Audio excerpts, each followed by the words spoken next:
Exode chapitre 20, ne sois pas le dernier à t'élever, s'il te plaît. Même si tu as été beaucoup dernier à l'école, et si tu es en route pour la vie éternelle, ton nom est écrit dans le livre de vie. Il est en train de lire la Bible pendant qu'on dit, Exode chapitre 20. Restons debout et lisons la pensée du Seigneur. Le premier verset jusqu'au verset 3. Alors, Dieu prononça toutes ces paroles en disant... Écoutez très bien, ce qu'on va lire et dire ce matin, il faut garder ça dans le centre de ton cœur. C'est des choses qu'on a entendues, mais quelque chose sur laquelle je vais revenir ce matin. Amen. Nous sommes en train de parler depuis la Pâque des caractéristiques du racheté. Amen. Qu'est-ce qui caractérise ceux qui sont sauvés de la mort éternelle? Amen. On va comprendre des choses. Allons-y.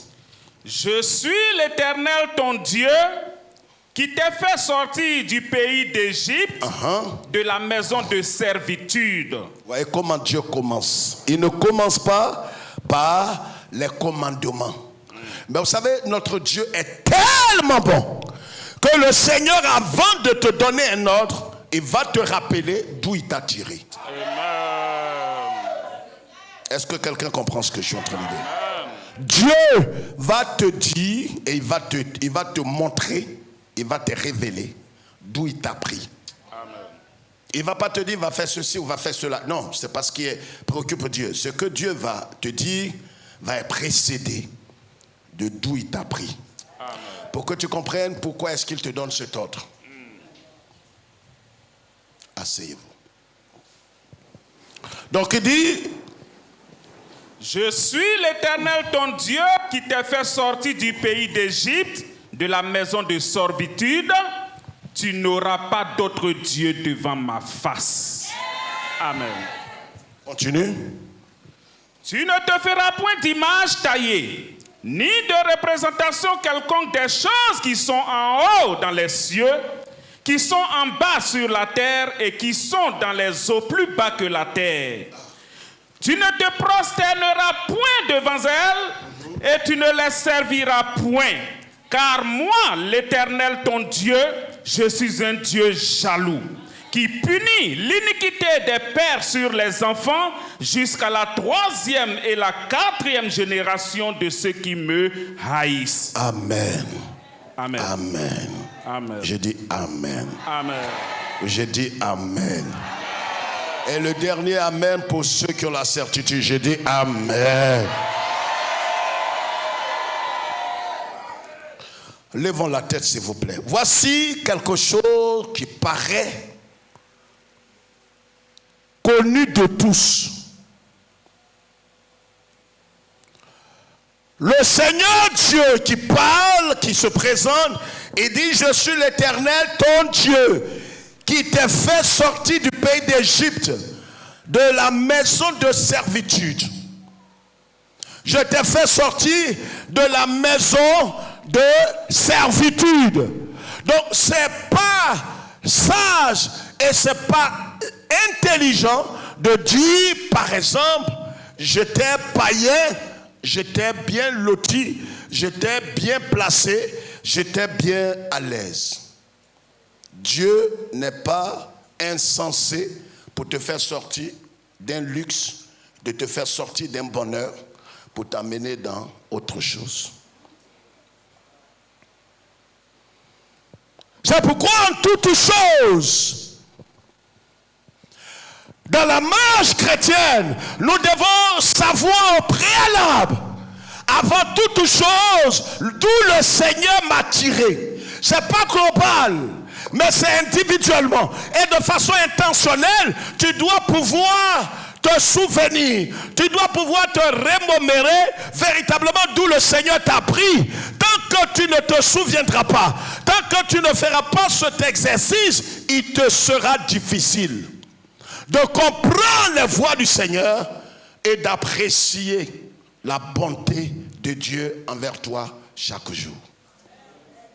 C'est pourquoi ce matin, je voudrais que tu écoutes attentivement. Voilà ce que le Seigneur dit. Il dit, je t'ai fait sortir de la maison de servitude Et je te donne maintenant un commandement. Tu n'auras pas d'autre Dieu. Quand on entend ce message, on pense déjà à nos parents au village. Mais ça va te choquer ce matin. Les plus grands idolâtres sont des chrétiens et les pasteurs.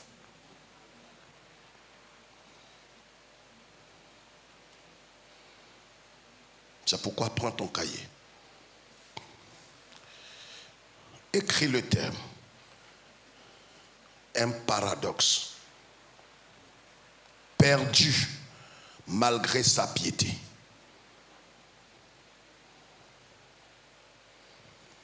Un paradoxe. Quelque chose d'inimaginable, d'incompréhensible. Comme un homme qui vit piègement, de façon extérieure, qui mène une bonne vie, qui apporte son offrande, qui jeûne de voix. Comment cet homme peut-il se perdre?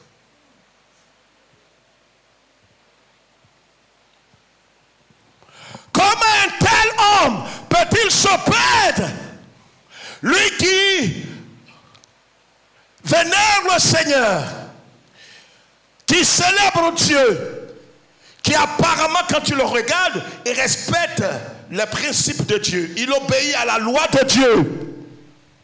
Comment un tel homme peut-il se perdre? Une telle femme peut-il véritablement se perdre?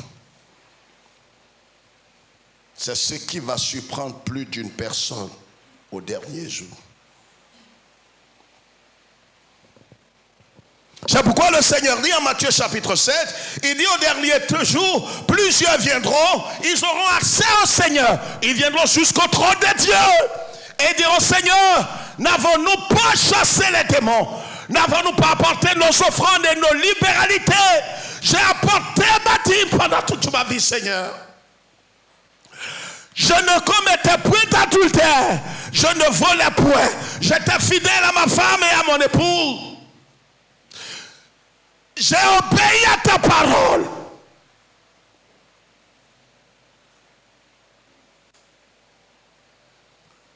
Je vous le dis devant Dieu aujourd'hui, ce 23 avril.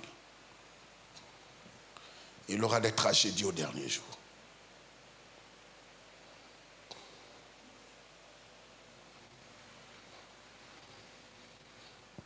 C'est pourquoi le Seigneur dit, tu n'auras pas d'autre Dieu. Mais quand on parle de d'autres dieux, toi tu penses aux fétiches.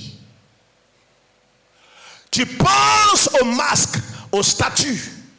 Mais le diable n'est pas bête. Ça, c'est des idoles grossières qu'aucun chrétien ne peut faire. Mais il y a d'autres idoles plus raffinées.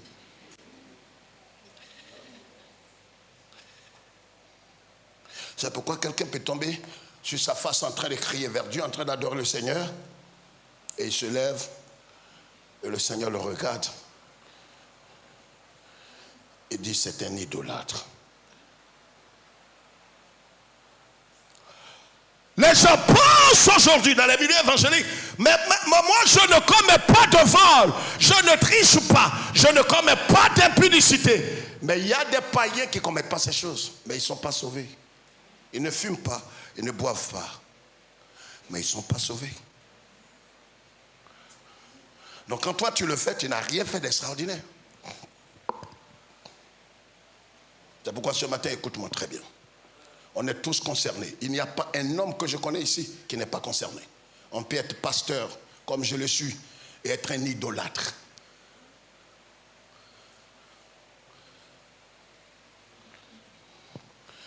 Dieu parle à Moïse et dit à Moïse, voici les 10 commandements. La première chose, ce n'est pas tu ne commettras point d'adultère, tu ne voleras point, tu ne fumeras pas. Ça c'est secondaire. Tu ne tueras point, ça c'est secondaire. La chose la plus grave, c'est que dit aux enfants d'Israël, vous n'aurez pas d'autre Dieu devant ma face. Combien parmi nous transportons des divinités dans notre cœur? Je vais t'expliquer ce matin.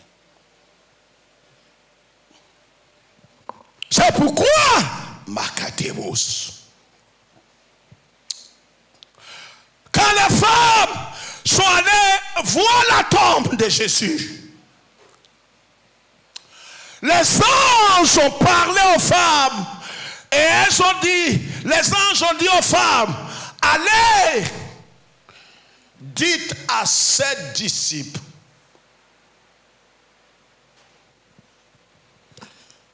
mais évertuez-vous à retrouver Pierre. Dites à ses disciples et à Pierre. Mais pourtant Pierre fait partie des disciples. Le ciel ne le reconnaît plus. Lui qui a marché sur l'eau, qui a fait des offrandes, des sacrifices, le ciel ne le reconnaît plus. Tu seras surpris. Ma prière aujourd'hui devant Dieu et sur la Bible est que chacun de nous, à commencer par moi, nous revenons à l'authenticité de la parole, non seulement cela, mais que nous revenons véritablement à Christ comme l'absolu de notre vie.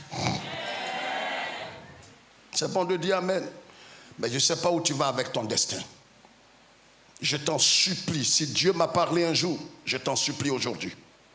Écoute ce message. Allez, dites aux disciples et dites aussi à Pierre.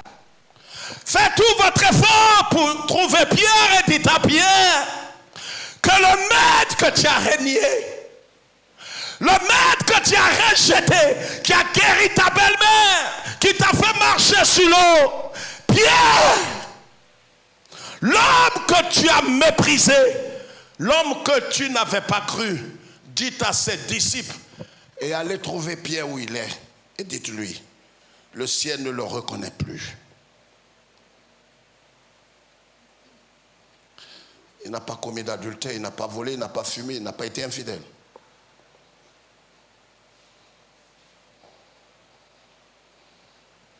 Jésus le fait asseoir et lui dit, est-ce que tu m'aimes, Pierre? Quel drôle de repentance. Il dit, est-ce que tu m'aimes? Pierre dit, mais maître, de quoi tu parles? Je t'aime, c'est pourquoi j'ai tout quitté. Pendant 3 ans et demi, je t'ai suffi, Seigneur. Regardez-moi. On peut tout laisser. La débauche, la fornication, l'avortement. Mais cela ne te fait pas entrer au ciel. Et pourtant, tu as laissé des copains. Tu as laissé l'adultère, tu as laissé le vol, tu as tout laissé. Mais cela n'est pas une porte d'entrée. Jésus dit à Pierre, est-ce que tu m'aimes? Pierre, est-ce que je suis le centre d'intérêt pour toi, Pierre? Pierre croyait à une petite interrogation, comme à l'école. Mais le Seigneur insiste, il dit, Jésus, je t'aime. Jésus lui dit, regarde-moi dans les yeux, je te demande une chose. Est-ce que tu m'aimes? Quand c'est le Seigneur Jésus, qui est Dieu éternel, qui te pose la question, tu ne sais que dire. Il demande à Pierre, qui a laissé son entreprise, qui a laissé tout son travail et qui a suivi Jésus. Il était consacré. Et Jésus lui demande, après sa résurrection, comme aujourd'hui où nous sommes, après sa résurrection, il te pose la question. Est-ce que tu m'aimes?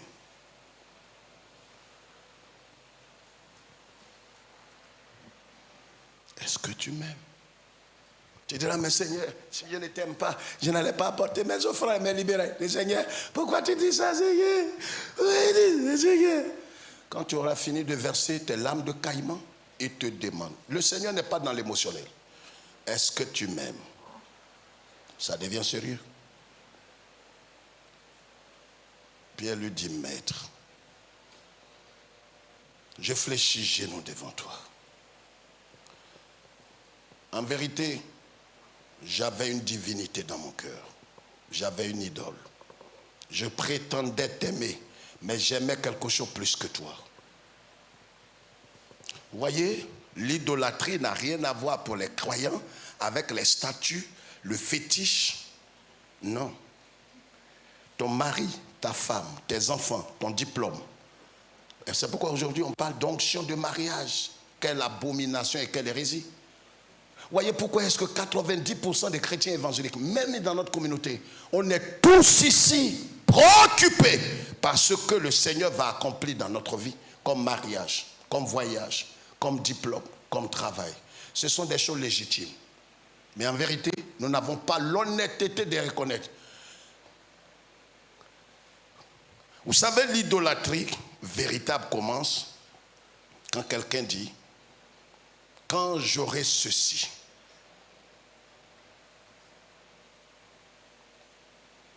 C'est là que je sentirai que j'ai de la valeur. Écoutez-moi très bien. Je vous en prie ce matin. Devant Dieu, je vous demande pardon.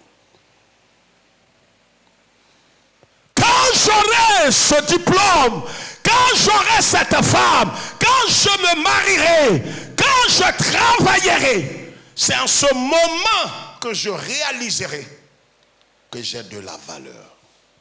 Une manière de dire que malgré ta présence dans mon cœur, en vérité, Jésus, je t'adore, mais tu n'es pas suffisant.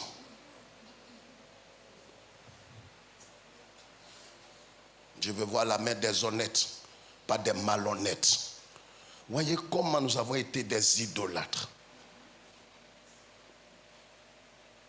Dieu ne te condamne pas ce matin. Dieu t'amène à sortir de là et à le suivre sur le chemin de la vie éternelle. C'est pourquoi les anges ont pris le temps de dire aux femmes, allez dire à ses disciples, mais parlez aussi à Pierre. Car en vérité, à cause de l'idolâtrie dans son cœur, il a aimé des choses plus que le maître. Mais pourtant, malgré son idole, il a marché sur l'eau. Vous voyez, il y a des miracles. Il y a des choses qui vont se décanter dans ta vie. Tu as l'impression que c'est parce que le ciel est d'accord avec toi. Il a marché sur l'eau. Quand ils avaient pris le panier pour le pain, où Jésus avait multiplié le pain s'est multiplié dans ses mains. Puis il a imposé des mains aux malades, ils ont été guéris. Mais Jésus lui demande, est-ce que tu m'aimes? Ça fait peur.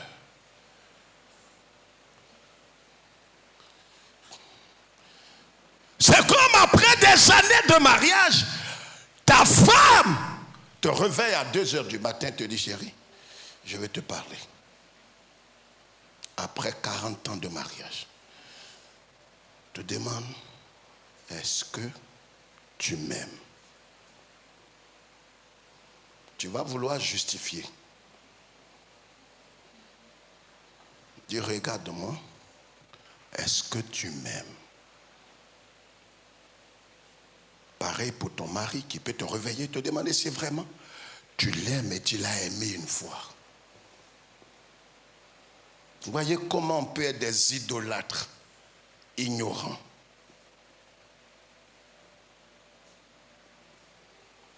C'est pourquoi Dieu parle aux enfants d'Israël et parle à l'humanité en disant, le premier des commandements, tu n'auras pas d'autre Dieu. Parce que c'est quand tu auras un autre Dieu, une divinité dans ton cœur. Comment est-ce qu'on définit l'idolâtrie? Point 1. Ce qui absorbe mon cœur plus que Dieu. Absorbé.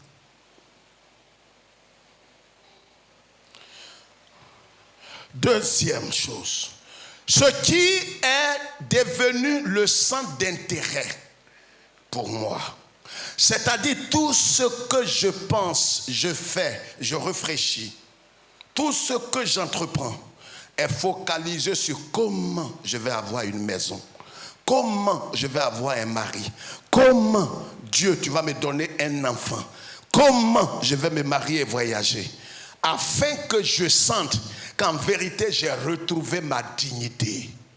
Voici l'insulte. En vérité, cet homme pense dans son cœur que Dieu n'est pas suffisant. Éphésiens chapitre 1 verset 3.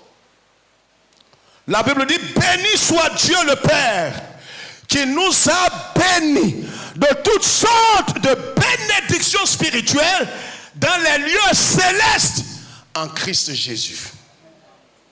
Ça veut dire, lève la tête, là où nous sommes, en vérité et en vérité, nous avons été bénis de toutes les bénédictions spirituelles en Christ Jésus. Ça veut dire que si réellement Christ est assis sur le trône de mon cœur, Christ est le centre d'intérêt de ma vie, là où je suis, je ne suis plus préoccupé par quelque chose que je vais avoir afin de dire que c'est maintenant que j'ai de la valeur. Maintenant que je suis accompli. Maintenant, on peut dire que je suis béni de Dieu. Toutes ces réflexions nous amènent dans l'idolâtrie. En vérité, je l'ai démontré ici. Vous allez voir toutes les mamans qui sont parmi nous, et même vous qui nous suivez dans le monde entier. Maintenant, nous sommes à plus de 75 pays. Dieu soit loué. Amen. Ceux qui nous suivent partout, et vous qui êtes ici en présidentielle, nous devons comprendre que la femme, Dieu l'a créée avec tous les atouts dans son corps. Lève la tête s'il te plaît. Voyez pourquoi est-ce que dans nos cultes, on ne peut pas faire une seule adoration sans parler de mariage, voyage, maison, l'argent. Attends, si vous faites un culte évangélique et qu'il n'y a pas ça dedans, c'est maintenant que vous avez commencé la vie chrétienne. On ne cherche pas à voir comment le Christ va être élevé. Mais tout, pasteur, nous tous, là où on vous amène, c'est comment vous allez régner, comment vous allez posséder. Le dirigeant qui vient, c'est le même esprit d'idolâtrie qui l'anime. Les chants sont orientés aussi vers ça. On va posséder, on va ramasser. Parce que tant qu'il n'a pas ramassé, pour lui, aux yeux du monde, aux yeux de Dieu, il n'a pas encore de valeur. Tant que je n'ai pas eu d'enfant, c'est que je me suis marié. Dans ta voix, tu as dit, il n'aura pas de stérile dans ta maison. Mais il est souverain. Il ne doit rien à tes parents. Il peut te donner des enfants comme il peut ne pas t'en donner. Et même s'il ne t'en donne pas, il est souverain. Et Dieu ne fait rien de mauvais. S'il ne t'a pas donné, continue de bénir son nom. Je parle à quelqu'un. Les idolâtres ne vont pas nous suivre ce matin. Quand toute ta vie est centrée sur ce qui va venir dans ta vie, tu es le plus misérable des idolâtres. Vous voyez pourquoi est-ce que quand nous venons dans sa présence, on est préoccupé? Au point où on est obligé de mentir dans nos témoignages. Comme je l'ai appris, je suis venu d'un séminaire d'une semaine. Un bambin s'est mis ici, il a dit, il a eu son passeport. Il est devenu français. Pourquoi? Parce que dans la tête de tout le monde, tant que tu n'as pas eu ce passeport français ou belge, tu ne vois pas que tu es devenu un homme. C'est-à-dire tu as réussi lorsque tu as un enfant, lorsque tu es marié, lorsque tu as acheté une maison. Et c'est pourquoi on est obligé de mentir, de tuer, de voler, de se compromettre.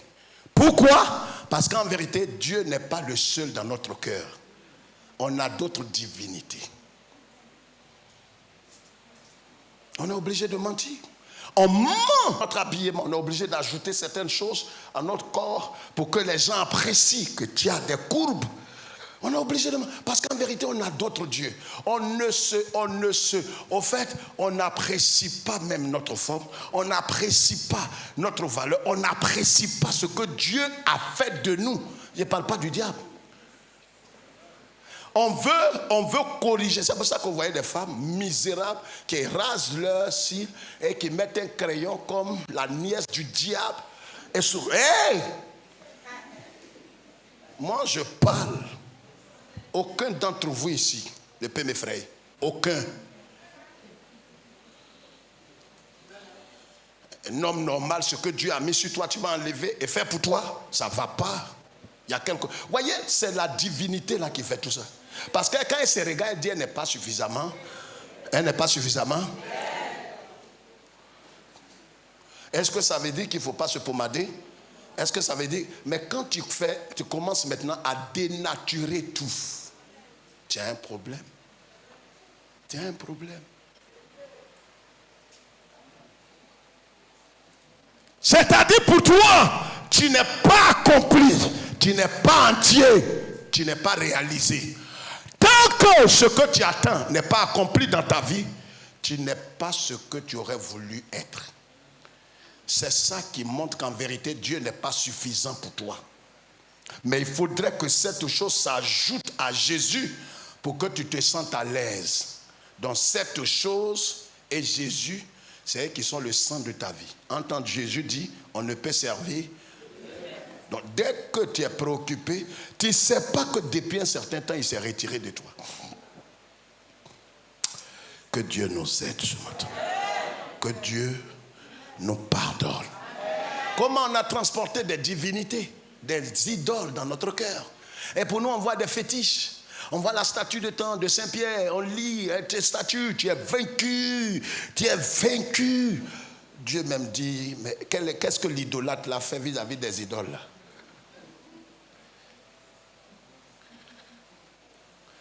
Tu n'auras pas d'autre Dieu. D'autre Dieu.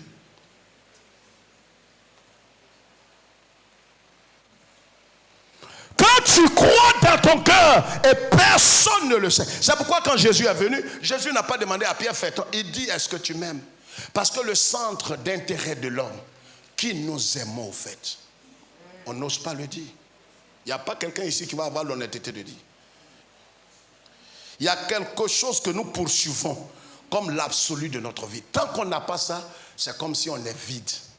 C'est pourquoi quelqu'un peut venir ce matin et il est triste. Pourquoi? Parce qu'en vérité, il ne se sent pas accompli. Il croit qu'il faut que quelque chose vienne sur lui afin qu'il dise maintenant, entends Dieu dire, je t'ai béni de toutes les bénédictions en Christ. Ça veut dire, dès lors où celui qui est l'auteur, la source de vie habite en toi, il faut être intelligent pour croire que tu n'es pas complet. Quelqu'un a compris, il lève sa main et dit, j'ai compris aujourd'hui. Dit, j'ai été idolâtre. Je demande pardon. C'est pourquoi, vous voyez, l'insatiabilité nous remplit. On a ça.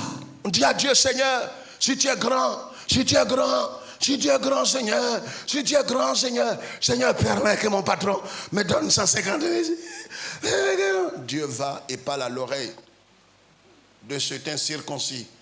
Il dit, tu donneras 250 000 à mon serviteur. Quand on nous donne les 250 000, on dit, Saint,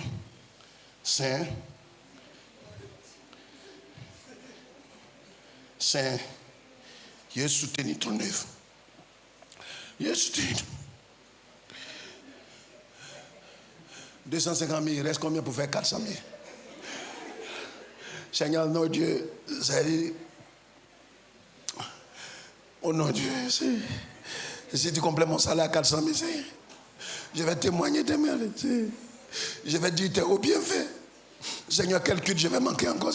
Quel culte je vais manquer? Quel culte encore? Seigneur, va, il parle encore au cœur de cet incirconcis. Tu donneras 500 000 à mon fils. Toi, tu as demandé 400. On te donne 500. Tu vois le Dieu que tu transportes dans ta poitrine. Tu viens, Seigneur.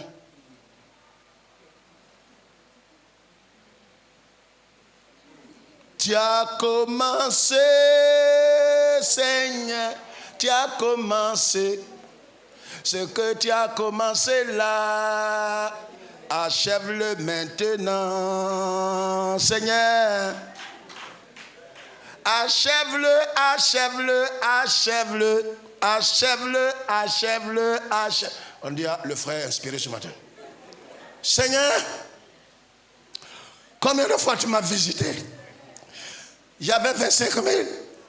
Seigneur, tu m'as béni, Seigneur.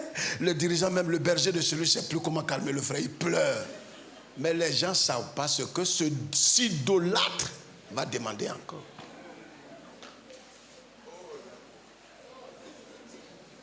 Il finit de pleurer. On lui donne une pochette. Frère, prends ça. Il dit, berger, merci beaucoup. Merci beaucoup, Seigneur. Seigneur, je n'ai personne. J'ai perdu ma maman, mon papa, tout le monde. C'est moi qui suis comme le chef de famille maintenant de toute ma famille. Dieu même sait déjà. Tous, là où il passe là, Dieu sait où il arrive. Les anges même disent, Padre, lui là, c'est pas bien de le tuer. Il a 22 000. Tu lui as donné jusqu'à 400 000. La dernière fois, tu as augmenté la 500 000. Regarde dans son cœur. Regarde, il veut te demander 1 million. On voit 1 million. Dis frère, tu en sais quoi? Mais quand Pierre trahissait Jésus, les anges n'étaient pas là. Mais comment ils sont informés? Ils sont au ciel à côté de Dieu, ils voient tout ce qui se fait.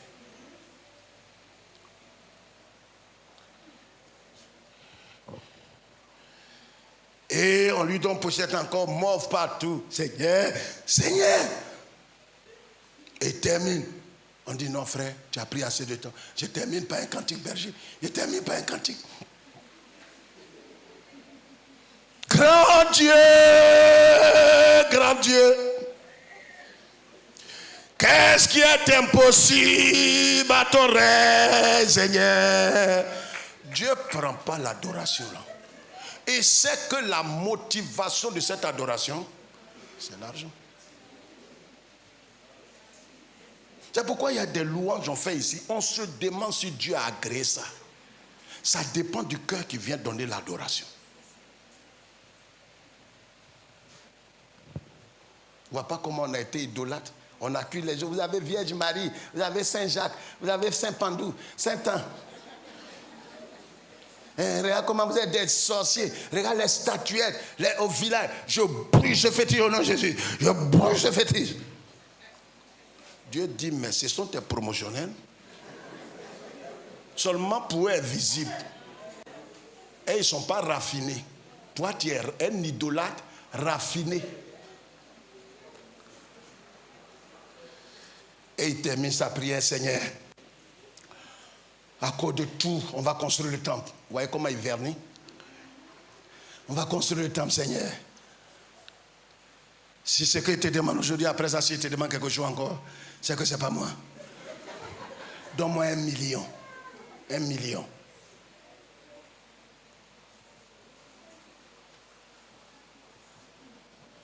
Son patron l'appelle, dit, tu vas maintenant charger des affaires extérieures. C'est-à-dire maintenant, ce n'est plus 1 million. Les avantages qu'il va avoir au-delà de son salaire fait 5 millions. C'est là-bas qu'il va trouver qu'un seul sexe féminin ne le... Et que sa femme, même quand il la regarde, elle est démodée. Vous voyez, au Dieu, pourquoi il tarde à accomplir certaines choses. Mais nous sommes focalisés. Seigneur, tant que je ne suis pas professeur, tous ces boulots que je fais, c'est conneries, Seigneur. Tant que je ne suis pas professeur, je ne suis pas footballeur, tant que je ne suis pas tant, Seigneur. Tous ces conneries, c'est parce que j'ai voulu être dans ma vie, Seigneur. Tu as dit, donne. Demandez, l'on vous donnera. Je vous donnerai, Seigneur. Je vais te donner mon cœur, ma vie, mais Seigneur, tout ce que je suis en train de faire, c'est pas ça. Donne-moi ça. C'est-à-dire, là où il est, il n'est pas heureux, il n'est pas épanoui. C'est ça l'idolâtre. Seulement qu'il est stylé. Lui, il ne prend pas des masques. Mais pour lui, est dans son cœur. C'est pourquoi Dieu dit, Matthieu 22, tu aimeras le Seigneur ton Dieu de tout ton cœur. Il sait pourquoi il dit ça. Parce que si Dieu n'occupe pas tout le cœur, il sait qu'il y a des divinités, il y a des objets ta maison qui est une bonne chose peut être une idole, ton mari une idole, ta femme, tes enfants, le diplôme, l'école. Ces choses qui sont bonnes et légitimes peuvent devenir des idoles. Quand ta focalisation absolue, c'est d'avoir ces choses pour que tu te sentes épanoui. Quand en vérité, celui qui doit faire que tu es épanoui, ce ne sont pas ces choses, mais ça doit être Jésus-Christ.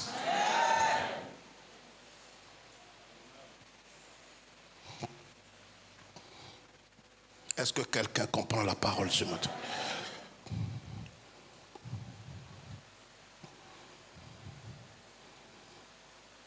Marc chapitre 10. Allons-y très vite. C'est maintenant que certains idolâtres viennent au culte. Donc on prend le temps pour qu'ils entendent le message. Marc 10, verset 17. À 31. Allons-y très vite, pasteur. Comme Jésus se mettait en chemin... Voyez pourquoi est-ce que je parle d'un paradoxe? Comment un homme peut servir le Seigneur? Comment un homme peut-il se prosterner, adorer le Seigneur de façade? On peut adorer le Seigneur, le servir. Mais je vous ai dit ici dimanche dernier, c'est la suite du message. Il y a des frères ici. Levez la tête. Et dimanche prochain, je vais revenir là-dedans. Vous savez, le service de Dieu pour certains est devenu une occasion de fuir la présence de Dieu. Parce qu'en vérité, ce qui les préoccupe, ils veulent que tout le monde les remarque ce qu'ils font dans l'église et non pas ce que Dieu est en train de faire dans leur cœur. C'est pourquoi on peut servir Dieu sans avoir servi Dieu. Je vous parlerai du mystère du service de Marthe et Marie. Les deux ont servi. Mais vous allez voir comment les deux vont finir.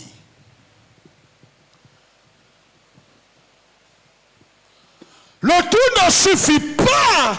Voyez, l'idolâtrie est synonyme d'adoration. Parce que ce qui absorbe ton cœur, préoccupe le centre d'intérêt, ce qui prend la première place dans ton cœur, en vérité, c'est ce que tu adores. C'est ce que tu vénères. Comme Jésus se mettait en chemin, un homme accourut et se jeta. Cet homme, il n'est pas venu en retard. Il n'est pas venu de façon nonchalante. Lève la tête, écris ça. Pour ceux qui sont spirituels, ils prennent note. Le point est, il a accouru. C'est méditation. Comme tu ne médites pas, on médite en même temps, on fait l'enseignement et puis en même temps l'étude biblique pour toi. Ton Dieu t'attend la semaine. Ton Dieu, c'est ton travail. Ton Dieu. Est-ce que le travail n'est pas important? Le travail est très important. Quand tu es en train de faire ton travail de tout ton cœur, tu es en train d'adorer le Seigneur dans ton service. Quelqu'un comprend ce que j'ai dit? Quand quelqu'un, écoutez-moi très bien. Quand quelqu'un est en train de faire son travail de tout son cœur, parce que la Bible dit, tout ce que vous faites, faites-le non pas, il n'y a pas quelqu'un qui comprend la parole. Quand on cite les versets là, c'est vous qui devez être les premiers. Tout ce que vous faites, faites-le de tout. Non pas comme, mais comme pour le. Donc le travail que je fais à la fonction publique, dans un cabinet médical, à l'atelier, au salon de coiffure, tout ce que je suis en train de faire qui ne déshonore pas le Seigneur, je dois le faire comme une adoration pour Dieu. Je le fais de tout mon cœur. En temps, pendant que je le fais de tout mon cœur, mon patron est un impie. Mais le Dieu dit que ne regarde pas ton patron. Que le travail... C'est pourquoi quand Dieu a placé Adam et Ève dans le jardin d'Éden, il leur a dit cultiver. C'est de là qu'est partie l'expression culte. Quand tu es en train de... C'est pourquoi un vagabond, un chômeur, c'est quelqu'un qui déshonore Dieu. Je vais expliquer ça le premier. Parce qu'en vérité, le travail ne devrait pas être une source d'approvisionnement ou de quoi que ce n'est pas d'abord ça qui préoccupe Dieu. Le travail n'est pas une malédiction. Le travail, c'est ton apport à l'œuvre de création de Dieu. Donc on ne vient pas travailler d'abord pour l'argent, mais on vient travailler comme quoi? Ton apport à ce que Dieu est en train de faire dans le monde. Parce que le travail que tu es en train de faire, quand tu es en train d'enseigner les enfants, si ta pensée est d'abord le salaire que tu vas avoir, tu es un idolâtre. Mais si tu vois des enfants qui vont être élevés, éduqués, et demain vont transformer, impacter positivement cette nation, tu es un serviteur de Christ.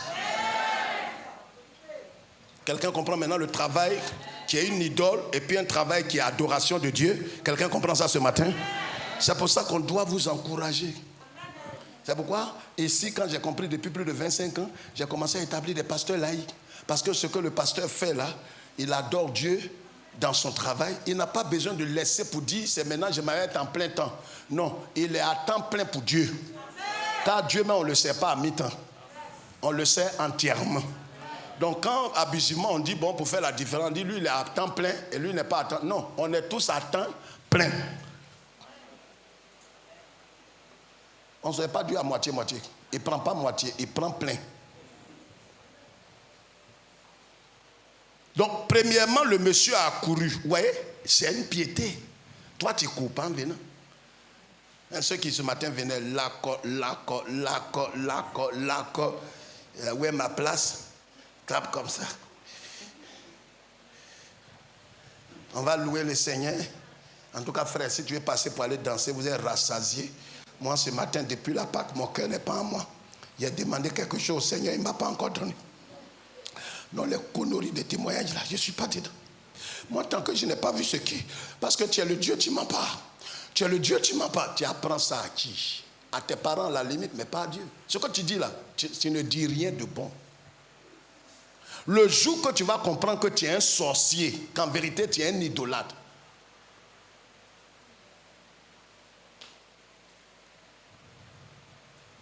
tu dois venir dans sa présence comme quelqu'un qui est accompli. Tu n'attends pas quelque chose qui va t'accomplir. Tu as accompli. Et lui qui est tout puissant, qui t'a béni de toutes les bénédictions, il va maintenant manifester ces choses au temps convenable, selon tes besoins et selon sa richesse. Mais tu marches ce matin, qu'est-ce que tu as? Mon cœur n'est pas en moi. Mon cœur, j'ai entendu une nouvelle là, bon, mon cœur n'est pas en moi. Mais lui qui est en toi, il est capable d'accomplir tout. C'est vrai qu'en tant qu'être humain, on peut avoir des tristesses, mais ne laisse pas ces choses te submerger. Parce que celui qui est en toi est capable de tout. Il est capable de tout. Le pasteur Angoran, vendredi, il dirigeait ici. Je le voyais diriger de loin. J'étais hors d'Abidjan en séminaire. Mais pendant qu'il dirigeait, on nous avait appelé pour dire que son papa, qui est mon oncle, le petit frère à mon père, même père tout, qui m'a élevé, est entre la vie et la mort. S'il peut venir, qu'il vienne. Il l'a appelé au village pour dire, je suis en train de diriger. On dit ton papa, on n'a pas dit quelqu'un du village, on dit ton père, tu es le plus grand. Viens, laisse la fête d'alléluia. Même si je m'en vais, si Dieu veut le tuer, il va le tuer. Je vais finir de servir Dieu. Et Dieu qui est capable, il était entre la vie et la mort. Il n'y avait même pas de véhicule pour l'amener à l'hôpital. Mais pendant qu'il dirigeait ici, Dieu a opéré le miracle. Les médecins disaient qu'il restait au moins 5 minutes. Ça faisait des jours, il ne pouvait pas uriner. Et si cela s'éclatait dans son ventre, il est mort. Miraculeusement, les médecins sont apparus. Ils ont décanté la situation. Écoute-moi, pendant que tu seras en train d'adorer, parce qu'on peut servir sans adorer, pendant que tu seras en train d'adorer le Seigneur, il a mis Dieu au centre. Il a dit, si mon père doit mourir, tu es capable de le ressusciter. Je suis venu pas que je sois inconscient. Souvent quand tu fais ces choses, il y a des diacres ici qui ont dit à certains, non, il est inconscient. Mais que le ciel t'entende. Le ciel t'entende. Si c'est des brebis, on peut comprendre. Tu es leader. Et quelqu'un qui fait ça, tu dis il est inconscient. Vous voyez comment là où on est assis, on n'est pas tous dans la même destinée. Le monsieur a couru. Deuxième chose, il s'est prosterné. Mais quand on se prosterne, c'est signe de piété, d'adoration, de vénération. C'est pourquoi je parle de paradoxe. Comment un homme peut adorer Dieu, peut servir Dieu et perdre son âme? Parce que malgré tout ce qu'il était en train de faire, il avait une idole dans son cœur que personne n'a vue. Oh, Dieu, il voit tout. Qu'est-ce qui est le centre, ton centre d'intérêt ce matin? Peut-être même c'est ta guérison. Seigneur, ce que le pasteur dit là, c'est vrai, mais est-ce que guérison est dedans? Actuellement, je suis assis là, mais tout mon corps, on doit m'appeler.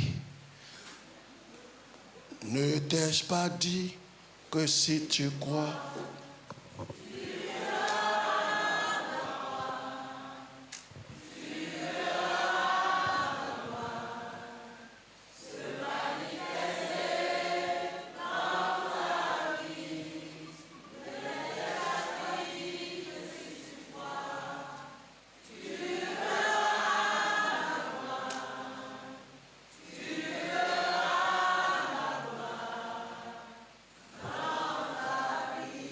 c'est tout.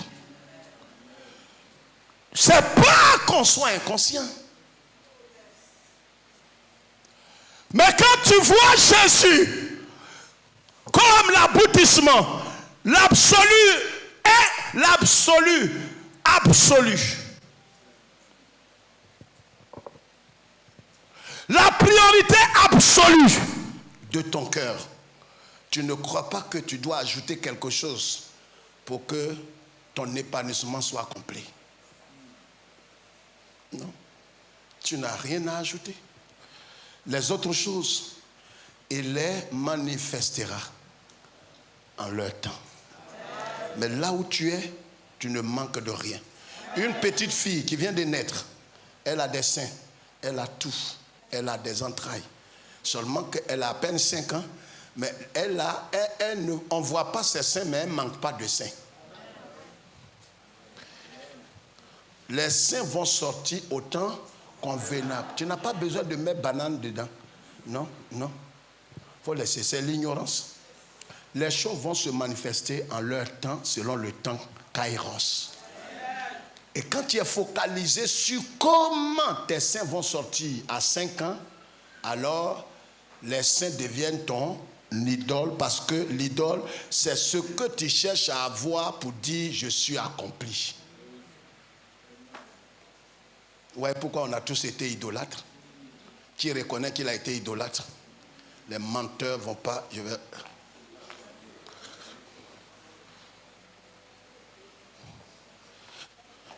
sais qu'il y a des menteurs de naissance.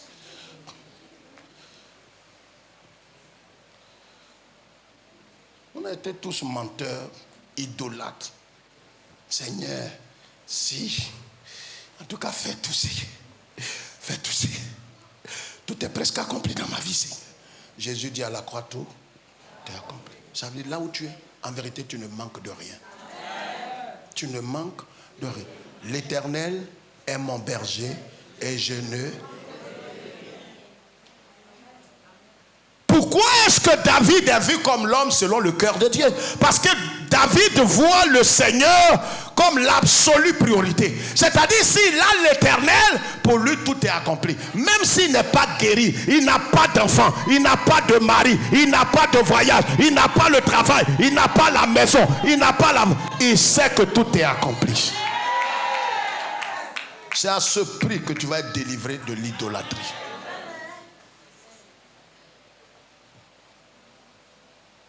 Venez, on va prier pour tous ceux qui veulent se marier. Ce n'est pas mauvais, c'est biblique. Mais quand c'est ce qui est ta focalisation, en venant mardi, vendredi et dimanche, tu es un sorcier. Tu es au même titre que ceux qui adorent la statue de Marie. Mais tu ne le savais pas. Cet homme se prosterne. Il venait, il dit Seigneur, ouais, la piété, la marokotabasaka. Écris piété, je vais te donner une définition. La piété. Pietas, qui vient du latin. P-I-E-T-A-S. Pietas, en latin, qui veut dire vénération envers Dieu. Cela implique quoi? Le cœur et la volonté. Voyez, vous ne pouvez pas avoir une idole et ne pas vénérer l'idole de tout votre cœur et de toute votre volonté. C'est pourquoi aujourd'hui quelqu'un est prêt à tuer quand il s'agit d'un visa, d'un travail ou de l'argent. Parce qu'en vérité, c'est ce qu'ils voient comme leur divinité. C'est-à-dire s'ils ont cette chose, ce mariage, ce voyage, ce visa, c'est pourquoi vous voyez pourquoi on est prêt à faire toutes les compromissions. Je suis passé par là. On est obligé de se foutre dans la boue, mentir, falsifier, tronquer, faire. On demande ton âge. Dieu, il se révèle à Jacob. Il dit, quel est ton nom? Il dit, mais tu connais mon nom, tu connais mon nom, tu connais mon nom. Quel est ton nom? Il faut faire sortir ça de ta propre bouche. Car c'est en confessant qu'on parvient au salut. Il faut dire ce matin, n'est pas quand on va prier. Il ne faut pas écouter ton frère. Si tu ne le vois pas parler, c'est qu'il est encore dedans. Ceux qui vont parler, Seigneur, je suis un idolâtre. J'ai accusé les gens de fétiches. Regarde moi-même, féticheur en chef. Je te demande pardon. Mariage, c'est ce qui était ma focalisation depuis 4 ans. Je me suis dit, tant que je ne suis pas marié, je ne suis pas accompli. En temps, qui est-ce qui peut faire ça? C'est Jésus qui peut le faire. Or, ce Jésus est où? Il est actuellement à Jérusalem. Alléluia, à Jérusalem. Il fallait dire à Jérusalem, il allait te faire sortir. Ne savez-vous pas, 1 Corinthiens écrit ça, 1 Corinthiens 6, verset 17 à 20, ne savez-vous pas que votre corps est dis-le avec moi, ton corps est le temple, le palais. Là où je suis le palais de Jésus-Christ. Je suis un royaume. Le Christ habite en moi. C'est pourquoi les anges campent autour de moi. Pas à cause de mes œuvres, mais à cause de Christ qui est dans l'environnement.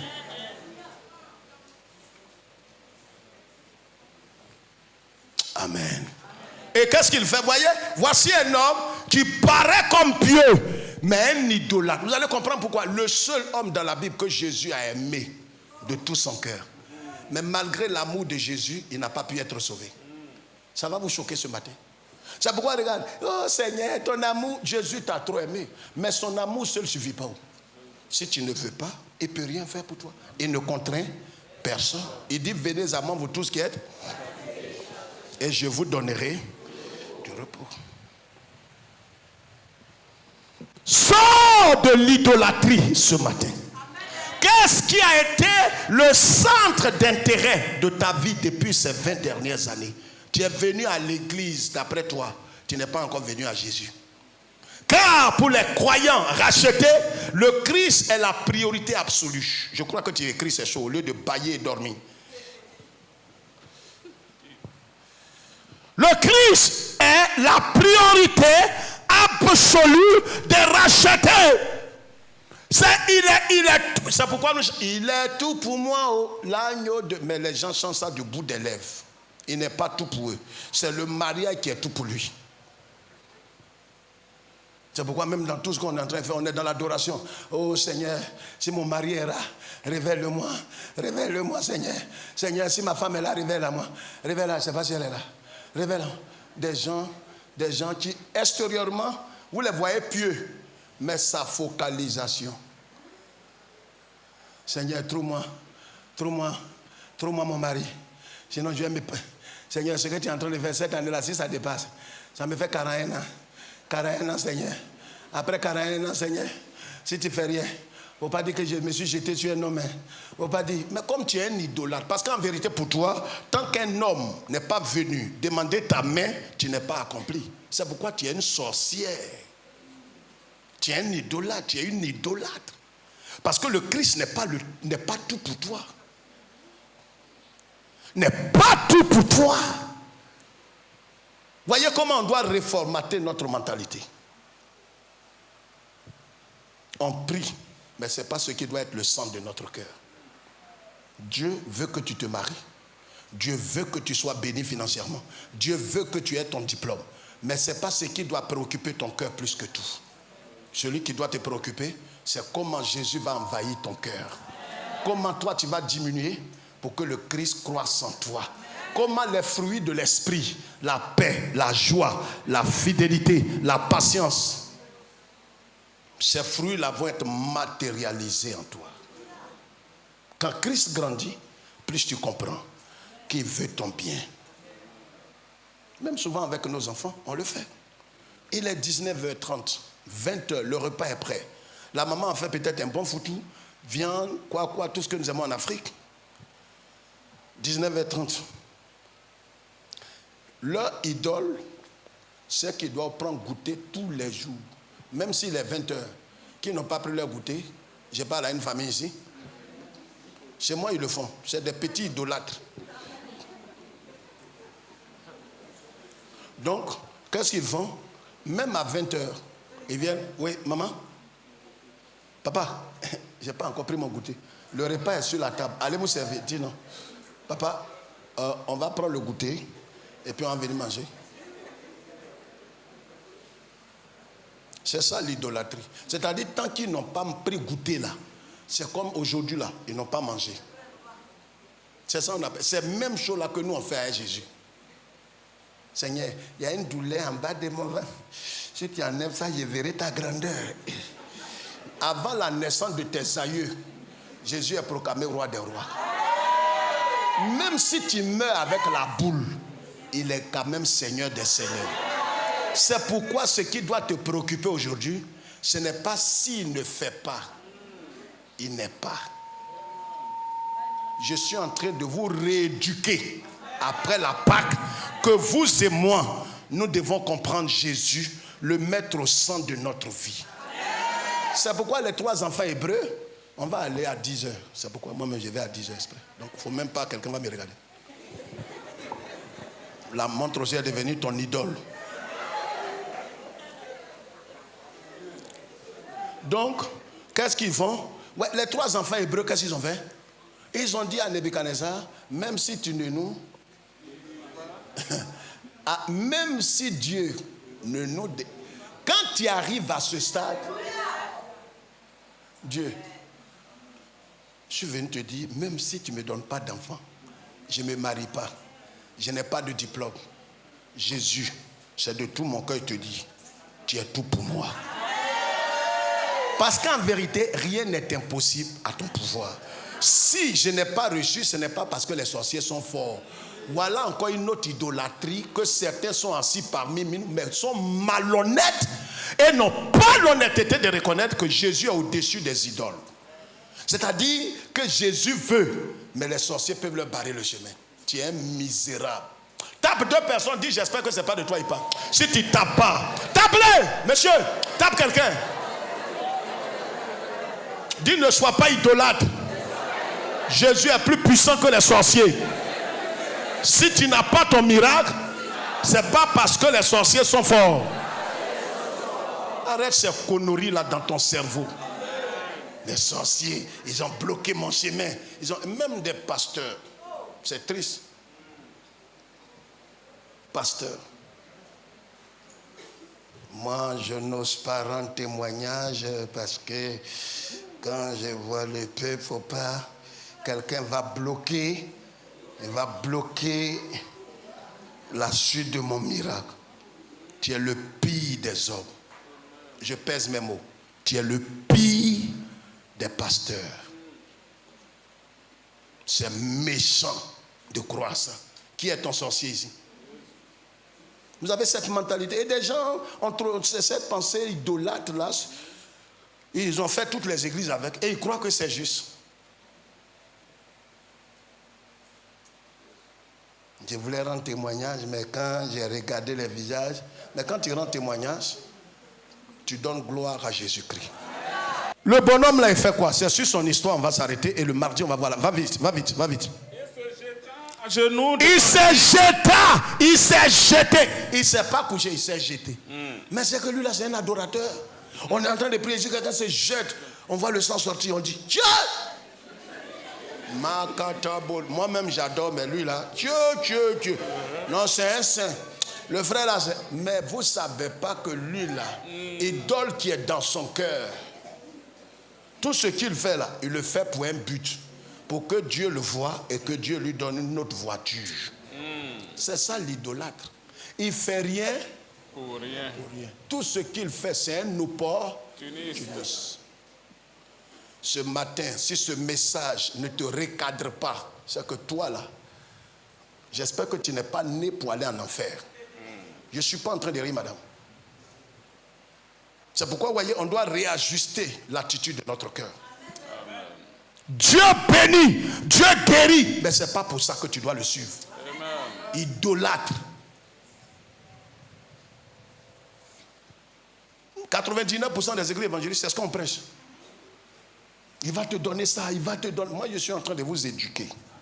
Ces 20 dernières années, on ne suit pas Jésus pour avoir quelque chose. Il nous a déjà donné la vie éternelle.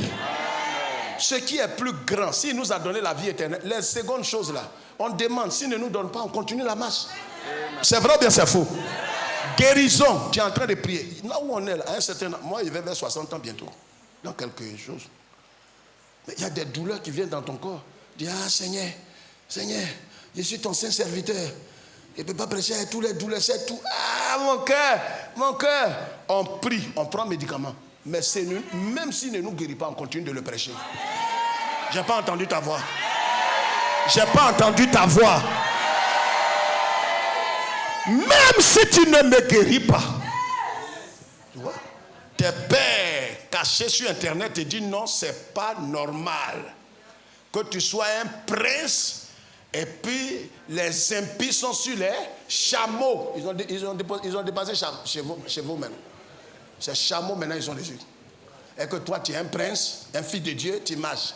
Mais si c'est ce que mon papa veut. On dit non, c'est de l'ignorance. C'est de l'ignorance. Dieu n'est pas capable de me donner quelque chose. Il n'est pas capable. S'il trouve de l'argent dans la boue d'un poisson, qu'est-ce qu'il ne peut pas me donner? Je t'annonce ce matin que ta vie est vraiment sécurisée. Non, ne me réponds pas avec amen avant la Pâque. Réponds-moi avec un amen ressuscité. Je dis.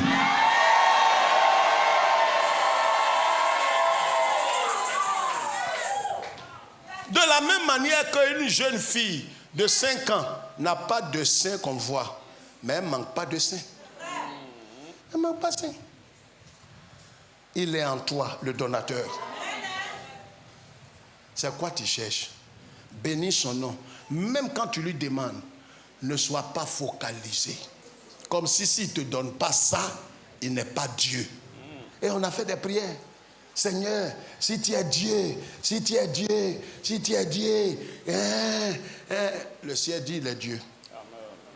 Le bonhomme fait quoi? Vas-y vite. Bon maître. Vas-y vite. Lui demanda-t-il, que dois-je faire pour hériter la vie éternelle? Voilà un homme qui vient demander à Jésus, que dois-je faire pour hériter? C'est un légaliste. Vous savez, il y a des gens, ils viennent demander des choses pour montrer qu'en vérité, il a accompli quelque chose pour avoir la vie éternelle. La vie éternelle n'est pas donnée par les œuvres de la loi. C'est-à-dire, en obéissant à la loi, tu ne tues pas, tu ne voles pas et puis tu vas au paradis. Non, ça n'entre pas au paradis. Dieu nous a donné quelque chose. Le salut, ce n'est pas la grâce. On n'a rien fait. Ce que Dieu nous demande maintenant, c'est de prendre. On n'a pas dit de venir faire. Tu ne peux rien faire. C'est devenu. Les gens ne vont pas en enfer parce qu'ils ont péché. Ils vont en enfer parce qu'ils ne veulent pas saisir la grâce de Dieu. Donc, ce n'est pas parce que tu voles, tu tues, tu fais. Non. Normalement, si le Christ a occupé le trône de ton cœur, ces choses-là vont disparaître l'une après l'autre. Quelqu'un comprend ce que je dis? Mais on ne te demande pas, laisse l'adultère et tant qu'elle vient à Jésus. Ça, ce n'est pas l'évangélisation. L'évangélisation, il reçoit Christ. Et Christ maintenant vit ça. On ne te demande pas de vivre la vie chrétienne. Dimanche, mardi, je vais parler de ça. Toi, tu ne peux pas vivre la vie de Christ. Parce que pour vivre la vie de Christ, il faut être Christ. Ou bien, Yélémou, lève-toi. Angoran, lève-toi. Yélémou, marche. Sois derrière lui. Marche comme naturellement, marche comme tu marches chez toi. Marche comme lui exactement. Fais comme lui exactement. Même visage. Même attitude. Est-ce que c'est la même chose? Mais pour que Angoran marche exactement comme Yélémou, il faut qu'il soit Yélémou. Est-ce que quelqu'un a la révélation? Non, ça me fait mal. Ton cerveau est en retard. Je dis, pour que je marche comme Jean-Claude, il faut que je sois Jean-Claude lui-même. Tu ne peux pas vivre la vie de Jésus. Dis frère, on fait comment alors? Assieds-toi, écris ça. Galates 2, versets 19 à 20. C'est pourquoi l'apôtre Paul dit, j'ai été crucifié. Si je vis,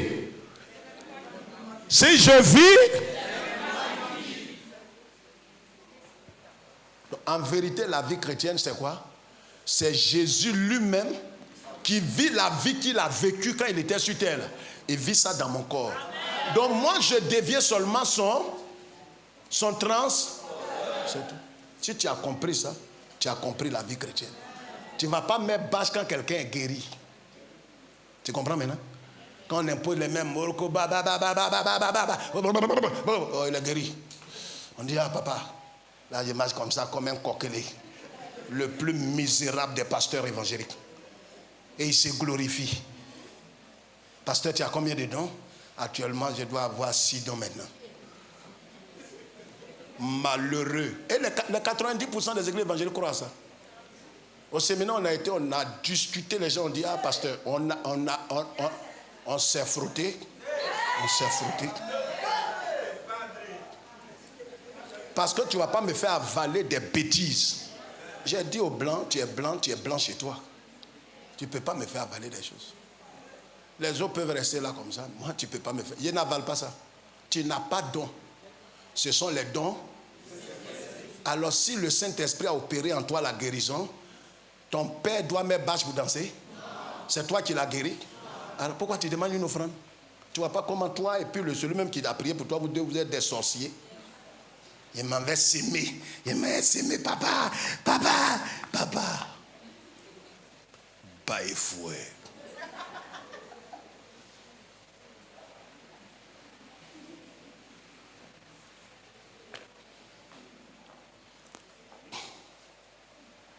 Jésus lui dit, pourquoi m'appelles-tu bon? Il n'y a de bon que Dieu seul. Donc lui, il veut posséder le ciel en obéissant à des lois.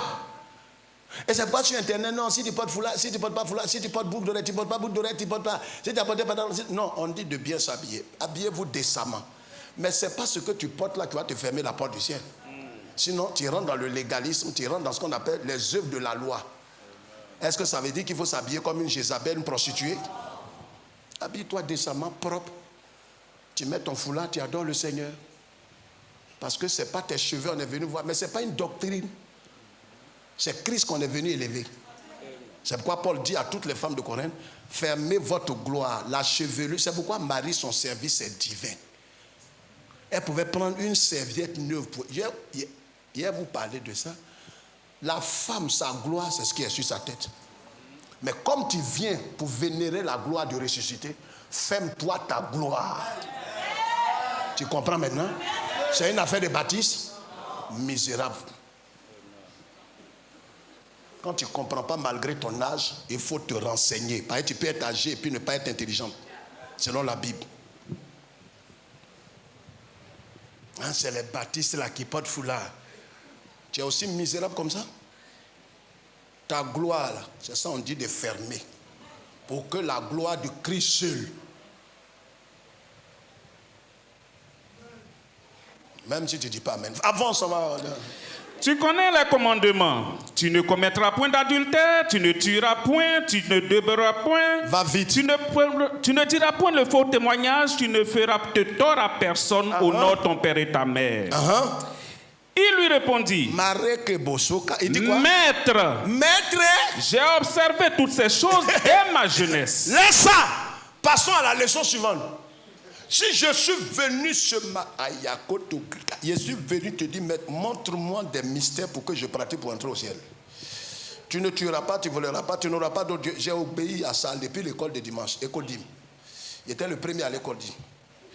Parce que on ne m'a pas bien connu. Parce que quand je suis venu, je ne suis pas présenté. Ce n'est pas aujourd'hui que je suis dans l'église évangélique. J'étais au bâti, j'ai fait Assemblée de Dieu, j'ai fait Pentecôte. Aujourd'hui, je suis ici pointant. Je vais aller encore ailleurs demain. Ouais. Donc, je suis quelqu'un, j'ai de l'expérience dans ma vie. Quand quelqu'un dit ça, la meilleure façon, j'instruis mes fils spirituels qui sont proches. Ne parlez pas, ne répondez pas. Quand il finit de dire, on a compris. Dites-lui de partir. C'est le chef des idolâtres. Un balamiste. Il dit, il a obéi à tout ça. Jésus va le regarder. Jésus l'ayant regardé. Donc, il est pieux. Il est un homme pieux. Il s'est prosterné. Il a adoré. Il a vénéré. Il a chanté des cantiques. Jésus le regarde. Jésus dit, mais les commandements, il dit, Seigneur, gagnons temps. Allons à la leçon 2. Les 10 commandements, j'ai fini un ça. Il y a eu ma moyenne en tout. Tu peux me demander à Moni. École de dimanche, j'ai frappé fort. Donc, allons à la leçon 2. Jésus dit, c'est pas fini. Il dit, regarde-moi ici, tu as obéi à tous les commandements. Jésus, lui, va au-delà. Il regarde son cœur. Il dit, monsieur, ta richesse, elle est propre. C'est bien. Tu vas faire quelque chose. Tu vas aller, tu vas vendre tous tes châteaux, tes chameaux, tes chars, toute ta propriété. Ne garde pas l'argent, ne mets pas à la banque. Appelle tous les pauvres de la ville. Distribue-les. Quand tu auras fini, essuie ta main, viens me trouver ici. Il dit, tu es un bâtard. Tu es un bâtard. Je comprends pourquoi les gens veulent te tuer. Et je suis venu riche. Toi, tu n'as rien. Tu te promets pour manger les goyaves non mûres. Je veux rentrer dans ton conseil pour qu'on puisse construire le temple. Le monsieur, Jésus lui dit quoi? Va vendre tout, faites un. Et puis voilà le dernier verset. Il te manque une chose. Va, vends tout ce que tu as, donne-le aux pauvres et tu auras un trésor dans le ciel. Puis viens et suis-moi. Vas-y vite. Mais affligé de cette parole. Mais quoi? Affligé. À quoi? Affligé. De quoi? De cette parole. Comment la parole qui est créatrice, source de vie, peut-elle affliger un homme si cet homme n'a pas déjà une divinité dans son cœur? Comment la parole peut-elle te déranger au point où tu es frustré, tu ne veux plus venir au culte? C'est que tu as déjà un Dieu. La parole de Jésus qui sauve, qui guérit, cette parole-là qu'il a entendue là, l'a affligé, dont il s'en va. Jésus ne l'a pas poursuivi comme 99% des pasteurs évangéliques que nous faisons. Un homme riche, on n'a pas dit la quantité de son argent. Il n'y a pas un pasteur évangélique qui va le laisser partir. Si lui là vient, que tu le nommes diacre, et qu'il met son argent là un peu dedans, on construit le temple. Ni vu ni connu. Le monsieur s'en va. Affligé, il fait quoi? Affligé, cet homme s'en alla tout triste. Il s'en alla. Et le Seigneur le poursuivit. Non. Regarde là sur Claude. Car il avait de grands biens. Jésus, regardant autour de lui, dit à ses disciples qu'il sera difficile à ceux qui ont des richesses d'entrer dans le royaume de Dieu. Est-ce qu'il veut dire que quand tu as beaucoup d'argent, tu ne peux pas rentrer? Non. Ce verset va au-delà. Ça veut dire que tu peux avoir l'argent sans que l'argent ne soit ton idole. Amen. Quelqu'un comprend ce que je dis? Même des femmes qui ont des beautés. Tout le monde est belle. Mais il y a des beautés et des beautés. des beautés diversifiées. Donc, elle prie plus.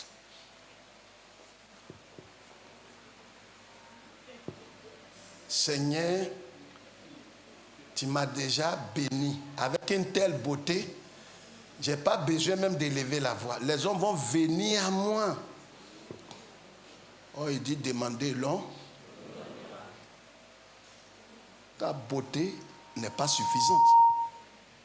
C'est la grâce de Dieu qui est suffisante. C'est pourquoi la Bible dit la beauté est vaine. La grâce.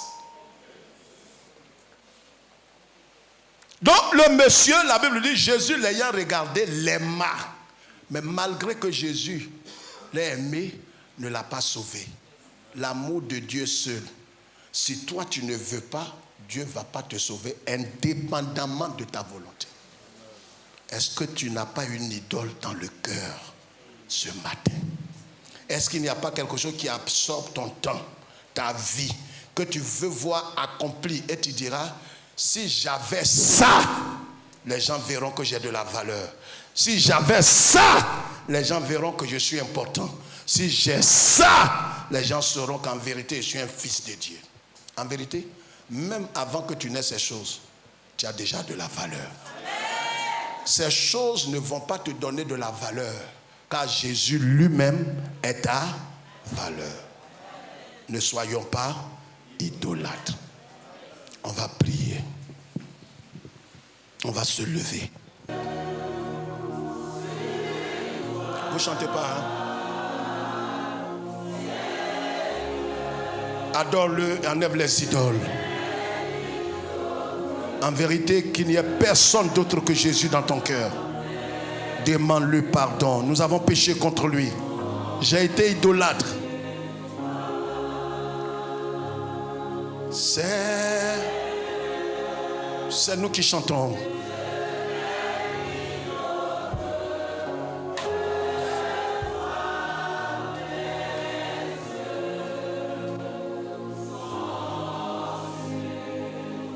Une dernière fois, mes yeux,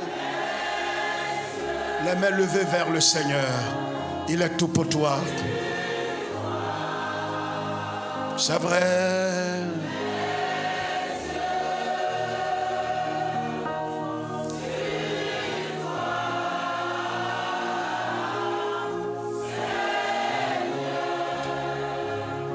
Je n'ai ni d'autre que toi, mes yeux sont sur toi. Éternel, que ton nom soit béni. Mes frères, mes sœurs et moi, nous avons été idolâtres.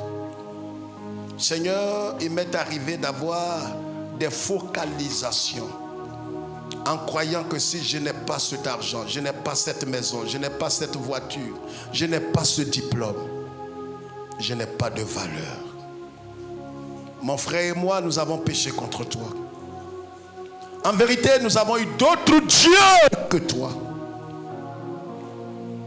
Car celui qui rend parfait, qui rend épanoui, qui rend heureux, ce ne sont pas ces objets, mais c'est toi, Jésus. Et nous t'avons remplacé par ces objets, croyant que si nous avons ces choses, nous aurons la joie éternelle. Nous aurons la paix, l'épanouissement.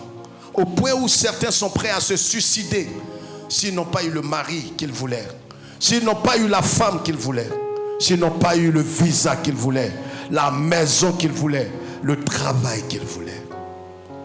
Conduis-nous ce matin comme des serviteurs. En vérité, nous voulons nous remettre entièrement en tes mains. Nous voulons t'appartenir. Nous voulons te réaffirmer notre appartenance. Te dire qu'en vérité, nous t'appartenons. Nous ne sommes pas la propriété de tout le monde. Nous sommes l'unique propriété de Jésus-Christ. Ce matin, nous te demandons pardon. C'est pourquoi il nous arrive même d'aller dans les maisons de prière avec nonchalance. Parce qu'on se dit, en allant là après dimanche, qu'est-ce que nous allons aller faire là? Oh, c'est pour aller t'adorer, pour te célébrer, témoigner autour de nous, autour de cette maison où nous prions, que Jésus est l'unique solution et qu'il est au-delà des biens matériels. C'est la raison pour laquelle nous nous retrouvons les dimanches après-midi. Nous n'allons pas là pour que forcément nous ayons un mari, une femme, un voyage, un visa ou un travail. Ces choses qui sont légitimes à compter d'aujourd'hui ne sont plus notre focalisation. Même si tu ne nous donnes rien de toutes ces choses, Jésus, tu restes notre Dieu. Je dis tu restes notre Dieu. Je dis tu restes notre Dieu. Je le dis pour moi, tu resteras mon Dieu. Même si tu m'arraches tout, tu resteras mon Dieu. À toi seul revienne toute la gloire. Nous partons ce matin le cœur léger, libéré, affranchi, réjoui de ce qu'en vérité, Seigneur, si tu nous as payé le plus grand prix, tu as satisfait la justice de Dieu pour nous et tu as enlevé nos noms de la mort, de l'enfer éternel. Qu'est-ce que tu ne peux pas faire pour nous? Ce n'est qu'une question de temps. Car ce qui est bon pour nous, tu le feras pour nous au temps convenable. Laisse-nous aller dans ta paix ce matin, le cœur rempli de joie, en ne nous attendant plus à quelque chose qui va venir nous réaliser, nous accomplir, car en vérité, on est accompli en Jésus. Que toute la gloire te revienne. Au nom de Jésus. Et un racheté dit le meilleur de son amen. Avec le meilleur cri de joie. Je dis avec le meilleur cri de joie ce matin. Est-ce que je peux aller racheter? Tu pousses le meilleur cri de joie.